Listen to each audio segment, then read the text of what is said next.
नमस्कार दोस्तों, कैसे हैं आप सभी। दोस्तों, विज्ञान के अभ्यास एक के बाद ये अभ्यास दूसरी सीरीज है। इसके अंतर्गत हम लोग विज्ञान से संबंधित कुछ महत्वपूर्ण प्रश्नों को उनके व्याख्या सहित उनको देखेंगे। चलिए दोस्तों, आइए क्वेश्चन नंबर पहला देखते हैं हम लोग। पर्यावरण का अध्ययन जीव विज्ञान की किस शाखा के अंतर्गत किया जाता है? पर्यावरण का अध्ययन जीव विज्ञान की किस शाखा के अंतर्गत किया जाता है? तो उसे कहते हैं पारिस्थितिकी, मीन्स इकोलॉजी। देखिए दोस्तों, इकोलॉजी का तात्पर्य होता है कि इसके अंतर्गत जीवधारियों और उनके वातावरण के पारस्परिक संबंधों का अध्ययन किया जाता है। मतलब पारिस्थितिकीय तंत्र में, इकोलॉजी में, हम सजीवों और उनके वातावरण के पारस्परिक संबंधों का अध्ययन करते हैं। ठीक है, आगे बढ़ते हैं। क्वेश्चन नंबर 2 क्या है इसमें? पारिस्थितिकी संबंधित है, इकोलॉजी संबंधित है जीव और पर्यावरण के से जीव और पर्यावरण के संबंधों से पारिस्थितिकी संबंधित है। थर्ड क्वेश्चन है दोस्तों, थोड़े बड़े शब्द होते हैं तो जल्दीबाजी पढ़ने में थोड़ी उनके प्रोनाउंसिएशन में मिस्टेक हो जाती है, इसके लिए सॉरी। आगे बढ़ते हैं तीसरे क्वेश्चन पे। देखिए क्या लिखा है, सुंदर लाल बहुगुणा से संबंधित प्रमुख तथ्य क्या है? आप लोगों ने पढ़ा होगा सुंदर लाल बहुगुणा। ये जो है एक प्रसिद्ध पर्यावरणविद है। इनका संबंध चिपको आंदोलन के प्रमुख नेता के रूप में है और टिहरी बांध का इन्होंने विरोध किया। इनके लिए इनसे संबंधित कई क्वेश्चन पूछे जाते हैं, जैसे कि वृक्ष मित्र के नाम से किसे जाना जाता है? तो वृक्ष मित्र की संज्ञा इन्हीं को दी गई है, वृक्ष मित्र की। ठीक है, अगला क्वेश्चन देखते हैं दोस्तों। चिपको वुमेन के नाम से किसे जाना जाता है? अब तक तो चिपको आंदोलन का जब भी नाम आता था तो सुंदर बहुगुणा को हम लोग प्रायोरिटी देते थे, लेकिन अब वुमेन भी है। चिपको वुमेन के नाम से जाना जाता था गौरा देवी को। आगे क्वेश्चन में देखते हैं दोस्तों, चिपको आंदोलन कब और कहाँ शुरू किया गया था? यानी चिपको आंदोलन की शुरुआत कब और कहाँ हुई? देखिए, इसकी शुरुआत जो है 26 मार्च दिया है, 26 मार्च 1974 को उत्तर प्रदेश के रैनी गांव में, चमोली जिले के रैनी गांव में हुई, जो कि ये उत्तर प्रदेश का रैनी गांव जो है चमोली जिले में, अब वर्तमान में ये जो है उत्तराखंड में है। क्योंकि आपको पता होगा कि उत्तर प्रदेश से उत्तराखंड अलग हुआ और उत्तराखंड का पहले नाम उत्तरांचल था। आगे आइए देखते हैं दोस्तों, कुछ और जो है पारिस्थितिकी तंत्र से संबंधित क्वेश्चन हम देख लेते हैं।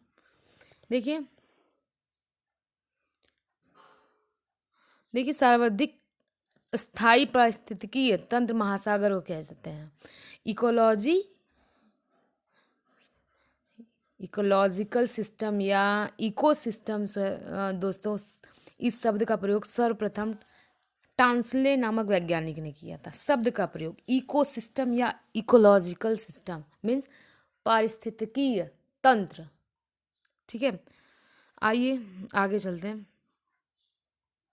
आगे क्वेश्चन है, चिपको आंदोलन का मुख्य उद्देश्य क्या था? इस आंदोलन को चलाने का मुख्य उद्देश्य क्या था? क्यों चलाया गया? हर एक काम के पीछे कोई ना कोई उद्देश्य होता है। हमारी आगे पढ़ाई के पीछे भी उद्देश्य है कि हमें सरकारी जॉब चाहिए। सरकारी जॉब के साथ साथ सबसे बड़ी चीज़ होती है दोस्तों, ज़िंदगी में सब कुछ जानना चाहिए। जितना हम जानते हैं या जितना हम सीखते हैं, जितना चीज़ें हमें आती हैं, समझिए उससे हमारे अंदर आत्मविश्वास जो है उत्पन्न होता है। कहीं पे भी हम कुछ भी बातें बोल पाते हैं, बता पाते हैं लोगों को, तो ये एक प्रकार का आत्मविश्वास ही है दोस्तों। ऐसा नहीं है कि केवल हम पढ़ाई एग्ज़ाम के दृष्टि से ही हम कुछ भी पढ़ें लिखें या जानकारी एकत्रित करें। आगे बढ़ते हैं। ये चिपको आंदोलन का मुख्य उद्देश्य था पेड़ों या वनों में पेड़ों की कटाई पर रोक। वनों पर रोक, वनों की कटाई पर या वनों में पेड़ों की कटाई पर रोक। पेड़ों की कटाई को रोकना मुख्य इसका उद्देश्य था। आगे बढ़ते हैं दोस्तों। चेचक, रेबीज, पोलियो रोग किसके द्वारा फैलता है? चेचक हो चाहे रेबीज हो चाहे पोलियो, किसके द्वारा फैलता है? तो विषाणु द्वारा फैलता है, वायरस। देखिए दोस्तों, बहुत सारी ऐसी बीमारियां हैं जो विषाणु से फैलती हैं। अब विषाणु एक ऐसा विषाणु है जो कि केवल जीवित कोशिका में पाई जाती है। दोस्तों, जो चेचक रोग होता है वो वायरस के कारण ही फैलता है। इसकी खोज जो है की थी एडवर्ड जेनर ने। और इनफैक्ट चेचक रोग के इलाज की भी खोज, टीके की भी खोज उन्होंने एडवर्ड जेनर ने ही की है। देखिए, कुछ बीमारियां और हैं जो वायरस से फैलती हैं, जिसमें HIV है, इन्फ्लुएंज़ा है, पोलियो है। ये सारी बीमारियां वायरस से फैलती हैं। आगे चलते हैं दोस्तों। सामान्य सर्दी और विभिन्न प्रकार के बुखार यानी फ्लू के द्वारा होता है। विषाणु के रीज़न क्या है? एक दूसरे के संपर्क में होकर छींकने और शरीर से शरीर का संपर्क में आना। इन्फेक्शन, वायरस जो है संक्रमण से फैलाता है और एक से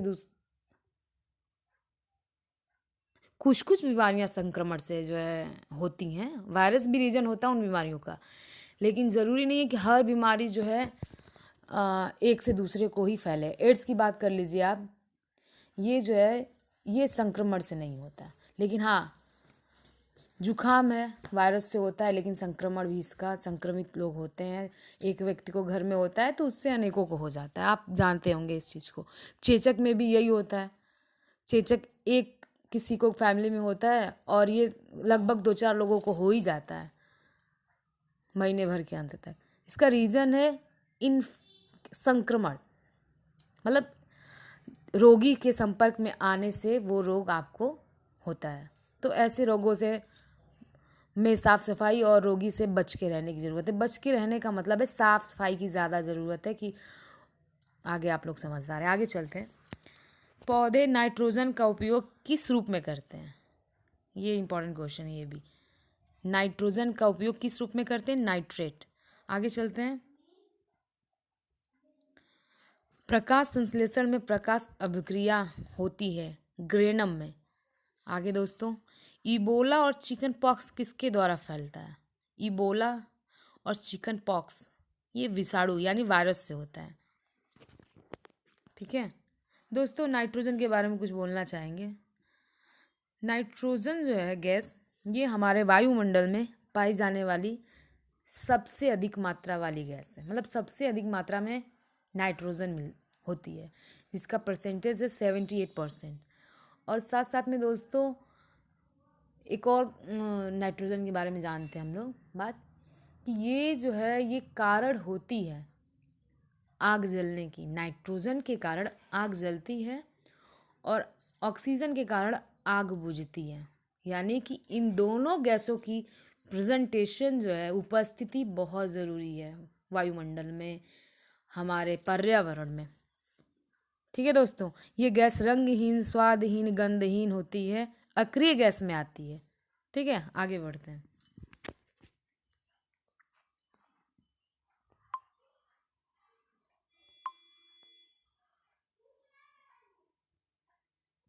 आगे बढ़ते हैं दोस्तों। आयरन के मुख्य स्रोत क्या हैं? आयरन के मुख्य स्रोत क्या हैं? देखिए, इसमें दिया सेब, मटर, सोयाबीन, पालक। इन सबके साथ साथ हरी पत्तेदार सब्जियां, फलियां, बीन्स, अंडे, अंकुरित दालें, ये सब भी जो है आयरन के प्रमुख स्रोत हैं। सेब भी है। ठीक है दोस्तों, ब्लड में आयरन पाया जाता है। आगे देखिए, मानव शरीर में आयरन सहायक होता है।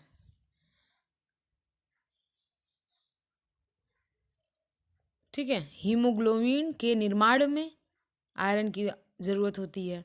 मांसपेशियों में ऑक्सीजन इकट्ठा करता है, मांसपेशियों में ऑक्सीजन इकट्ठा करता है आयरन। चलिए आगे चलते हैं। रेडियोधर्मी प्रदूषण को किस नाम से भी जाना जाता है? नाभिकीय प्रदूषण। ठीक है।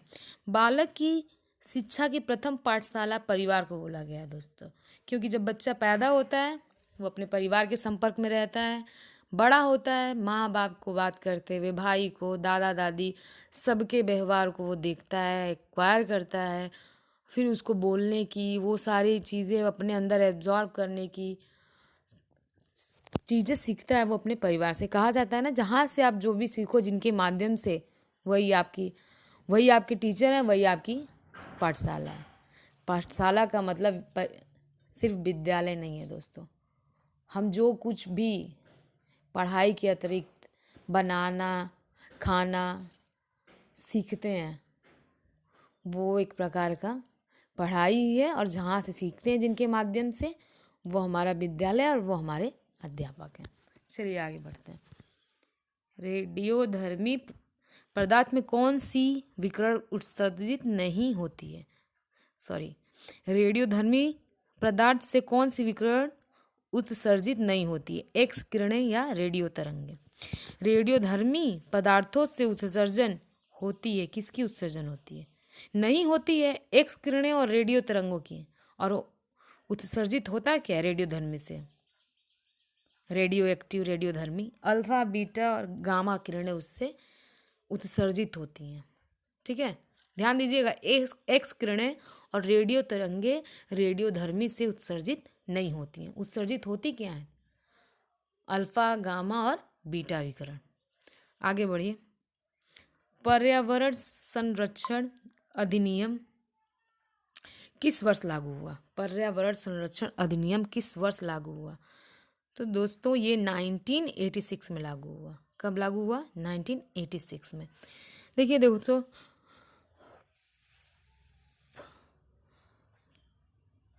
ये विश्व पर्यावरण या पर्यावरण संरक्षण अधिनियम जो है, इस एक्ट को लाने का क्या मतलब था? ये एक्ट लाने का क्या तात्पर्य था? कि लोग जो हमारे पर्यावरण की चीज़ों को, देखिए पर्यावरण को सुरक्षित करने के लिए इसमें योजनाएं बनाने की इसका तत्कालीन कारण बना। मतलब पर्यावरण को सुरक्षित करने के लिए योजनाएं बनाना, मतलब किस प्रकार से हम पर्यावरण मतलब क्या है? जीव जंतु, पेड़ पौधे, इन चीज़ों को किस प्रकार हम सुरक्षित करें। क्योंकि आपको पता होगा जानवरों का व्यापार, पेड़ पौधों की कटाई, तो इनको संरक्षण प्रदान करने के लिए 1986 में यह अधिनियम पारित हुआ। और अगर कोई इसका उल्लंघन करता है तो उस पर 1 लाख रुपए का जुर्माना है। बहुत सारे इसमें टर्म एंड कंडीशन, नियम बनाए गए हैं दोस्तों। आपको जैसा कि पता होगा, हमें भी पता है कि पर्यावरण यानी कि जीव जंतु, पेड़ पौधे हमारे लिए कितनी ज़रूरी है। जो भी प्राकृतिक संपदाएं हैं, जो भी प्राकृतिक पद्धत चीज़ें हैं, वो मनुष्यों के लिए या सजीवों के लिए कितनी ज़रूरी है। देखिए इस एक्ट को लाने का मेन रीज़न बना था 1984 का एक जो कांड हुआ था, भोपाल गैस त्रिशदी। इसके कारण ही इसमें बहुत सारी डेथ हुई। इसके कारण ये जो है अधिनियम बहुत मतलब 1986 में पारित हुआ। देखिए आगे इसी के बारे में बात करते हैं दोस्तों। विश्व पर्यावरण दिवस पहली बार अनौपचारिक तौर पर 1973 को मनाया गया। ठीक, लेकिन इसको औपचारिक तौर पर 1974 में मनाया गया। 74 में। देखिए अगर औपचारिक अनौपचारिक पूछ सकता है, क्योंकि आजकल के जो है एग्ज़ाम में क्वेश्चंस को हल्का सा घुमा के अब बहुत हार्ड बना दिया जा रहा है। आपको लगेगा कि ये होगा और होगा कुछ और। आयोग चिल्लाएंगे हम सभी, लेकिन आयोग पता चलेगा कि जो आंसर की जारी कर दिया वो जारी कर दिया। सो जो थोड़े मोड़े घुमाव हैं, एक क्वेश्चन से जुड़े जो 4 क्वेश्चंस होते हैं, उनको साथ साथ में देखना बहुत ज़रूरी है दोस्तों। चलिए, and the last question is, सामाजिक जीवन के आधार हैं। सामाजिक जीवन जो हम जीते हैं उसका आधार क्या है? एक समाज में रह के हमें किस प्रकार से रहना चाहिए? देखिए, सहिष्णुता, अनुशासन, सहयोग और पारस्परिक स्नेह की भावना रखते हुए हमें सामाजिक जीवन जीना चाहिए। चलिए दोस्तों,